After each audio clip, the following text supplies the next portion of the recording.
अस्सलाम वालेकुम। उम्मीद है आप लोग ठीक हैं, खैरियत से हैं। खुदा की ज़ात आप लोगों को अपने हिफ्ज़ व अमान में रखे। हमारी दुआएं हमेशा आपके साथ हैं। खुश रहें, आबाद रहें। आपके बच्चों पर आपका साया कायम रहे और आपके वालदैन का साया आप पर कायम रहे। आज हमारे दोस्त हारून अंजुम साहब जो हैं, उनकी वालदा का साया हारून अंजुम साहब पर नहीं रहा। मेरे और आपके बड़े अच्छे दोस्त हैं। आप हारून अंजुम साहब को सुनते हैं, हमारे प्रोग्राम में भी वो आते हैं, ट्वीटें भी करते हैं। तगड़े सोशल मीडिया एक्टिविस्ट हैं और बड़ी मेहनत करते हैं, अपने मुल्क से बड़ा प्यार करते हैं। आज उनकी माँ का साया उनके सर पर नहीं है, तो मेरी ये दुआ हमेशा होती है कि आपके सरों पर आपके वालिदैन का साया कायम रखे। पाकिस्तान सलामत रहे, पाकिस्तान ता क़यामत रहे, पाकिस्तान जिंदाबाद और पाकिस्तान हमेशा हमेशा जिंदाबाद। चैनल को जरूर सब्सक्राइब करें, बेल आइकन को प्रेस करें और ज्यादा से ज्यादा व्हाट्सएप ग्रुपों में लिंक शेयर करें और अपनी राय का इजहार भी करना मत भूला करें, क्योंकि आपकी राय जो है वो हमारे लिए बड़ी अहमियत की हमल है। हमारी टीम को बड़ा हौसला और हिम्मत मिलता है जब आप लोगों के हम कमेंट्स पढ़ते हैं। अच्छा जी, चलते हैं जरा जंग की तरफ। जंग का खतरा जो है ना, वो लगता ये है कि अभी टला नहीं है, सिलसिला जारी है। कुछ चीजें जो है ना वो बड़ी अजीब अजीब सामने आ रही हैं जो कि नहीं होनी चाहिए। इसराइली वज़ीर दफा ने कहा है कि जंग बंदी की खिलाफ वर्जी का इल्जाम, फौज को ईरान पर हमले का जो हुक्म दे दिया, ये मेरे ख्याल में किसी भी तरह से मुनासिब नहीं है।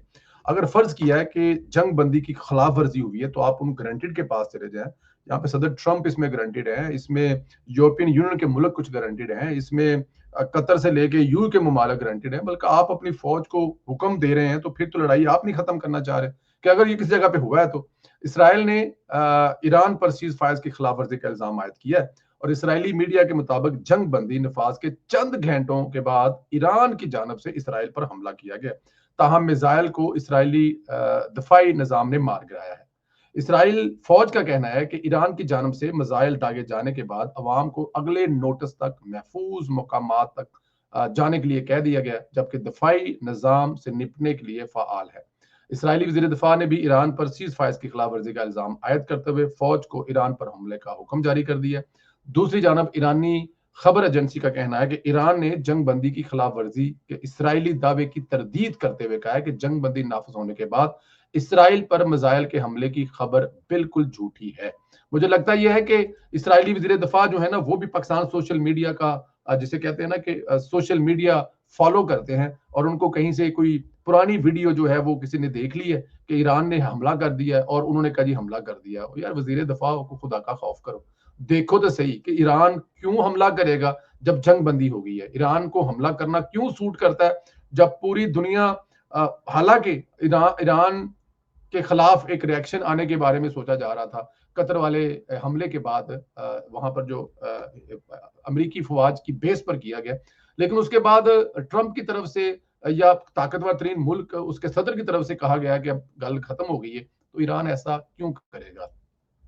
खैर, इसराइली इधर ट्रंप इसराइल पर ठीक ठाक तपा हुआ है। वो कह रहा है कि जब मैंने जंग बंदी करा दी थी तो फिर इसराइल क्यों अमल नहीं कर रहा। ट्रंप ने कहा है, ये भी कहा है, ईरान पर भी गुस्सा है, लेकिन ईरान से ज्यादा गुस्सा मुझे जो है वो इसराइल पर है कि ईरान जो है वो अच्छे बच्चों की तरह बात सुन रहा है। अगर जंग बंदी हो गई है तो ईरान उस पर अमल दरामद कर रहा है, लेकिन इसराइल पंगे कर रहा है। और साथ में उन्होंने जो सख्त लफ्ज इस्तेमाल किया, मैं पंजाबी च कहते कि नाल उन्हें गाल भी कड्डी है टकामी करके इसराइल में। पंजाबी नहीं कहते तेरी, हाँ जी, उन्हें गाल भी कड्डी और नाल ये भी क्या है कि इसराइल को भुगतने के लिए ट्वीट भी किया है कि इसराइल को भुगतने के लिए तैयार हो जाए।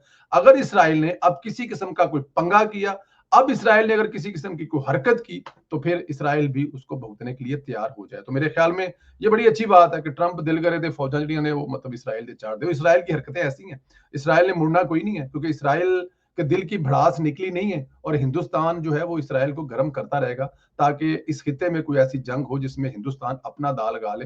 तो इसराइल को एहतियात करनी चाहिए, कहीं ऐसा ना हो कि अब पूरी दुनिया जो है वो मिलकर इसराइल के खिलाफ इकट्ठी हो जाए, तो फिर अपने आप को संभालना मुश्किल हो जाएगा।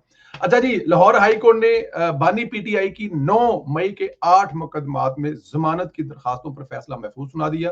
और जियो न्यूज के मुताबिक लाहौर हाई कोर्ट के जस्टिस शहबाज अली रिजवी की सरबराही में 2 रुकनी बेंच ने फैसला सुनाया। अदालत ने गुज़श्ता रोज महफूज किया गया फैसला सुनाते हुए इमरान खान की 9 मई की 8 मुकदमात की जमानतों की दरखास्त जो है वो मुस्तरद कर देगी। मतलब कि वो जो कहा जा रहा था ना कि सख्त टाइम आने वाला है और मजीद सख्त टाइम आने वाला है, मुझे लगता है ये कि वो जो मजीद सख्त टाइम है वो आ गया है। वो इसलिए आ गया है कि अब आपके सामने ही है, इससे ज्यादा और सख्त टाइम क्या आना है, यही सख्त टाइम है ना जो आ गया है। कि इमरान खान साहब जो जो जिनको थोड़ी बहुत कोई आस उम्मीद थी, जो थोड़ी बहुत लग रहा था कि वो किस तरह से कोई रिलीज हो पाएंगे, एक तो उनको उनकी पार्टी टफ टाइम दे रही है, पार्टी ने उनको कर दिया हुआ माइनस है, दूसरा अदालतों की तरफ से मुसलसल उनको सख्त टाइम मिल रहा है। तो अब इन दोनों चीजों के दरमियान में खान साहब जो है ना वो लग चुके हुए हैं। कहाँ लग चुके हैं वो मैंने नहीं कहना, ये आप लोगों का काम है, आप लोग खुद सोचे कि इमरान खान कहाँ लग चुके हैं। अदालतों की तरफ से इमरान खान को लाल झंडी दिखा दी है कि जनाब यहाँ पे हमारी तरफ से आप जहाँ पे रह रहे हैं वहां पे अगर कोई आपको कोई प्रॉब्लम है, अगर आप कोई सहूलतें चाहते हैं तो वो आप ले लें, हमारी तरफ से यहाँ पर आपको है लाल झंडी। तो इमरान खान साहब जो है वो अपना वक्त जो है वो पूरा करेंगे।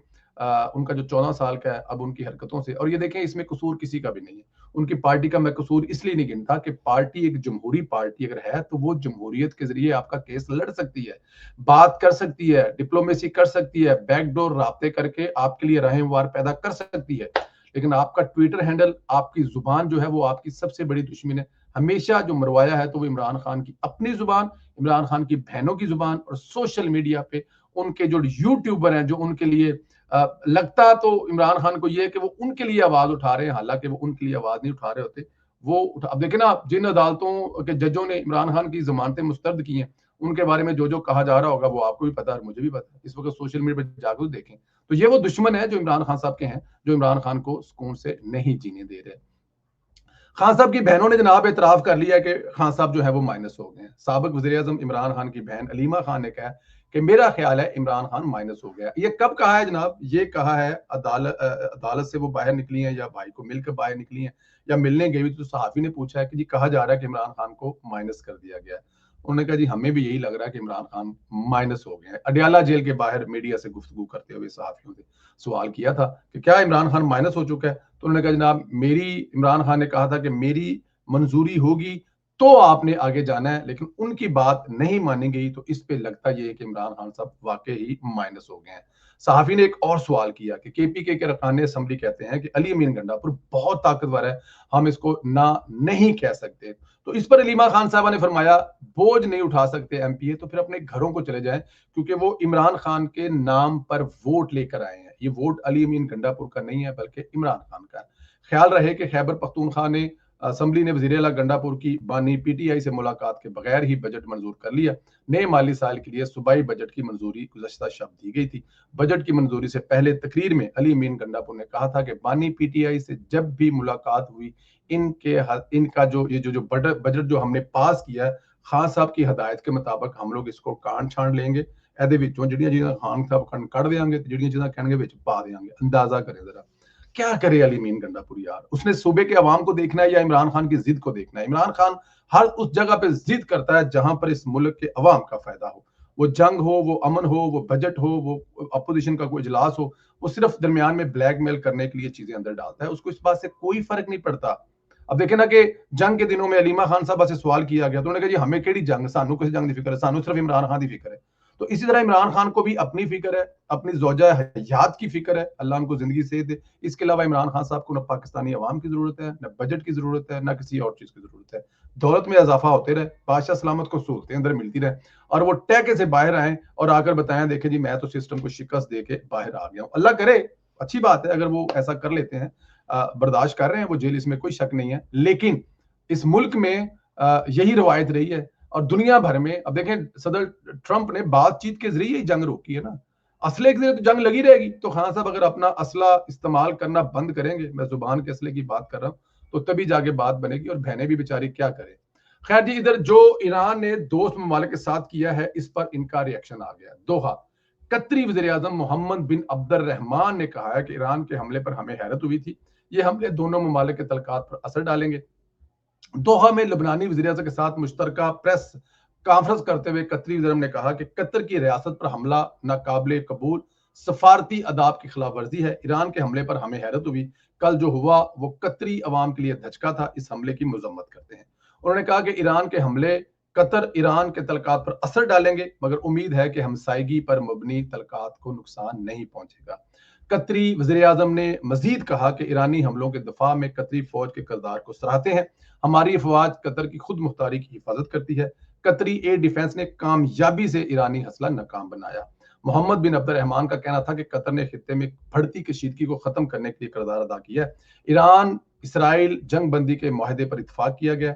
खलीज तावन कौंसिल के दोस्त रियासतों का शुक्रिया अदा करते हैं। लुबनान के पड़ोसी ममालिक के साथ तलकात ममूर पर लाने की जो ख्वाहिश है उसकी हमायत करते हैं। और ये बात मैं देखें ये तो मैं भी दिल से समझता हूँ कि ये ईरान को नहीं करना चाहिए था। ईरान को ये क्यों नहीं करना चाहिए था कि ईरान की जंग में जो मुसलमान मुल्क कर सकते थे उन्होंने वो किया। बहुत सारी ऐसी बातें हैं जो मुझे और आपको नहीं पता।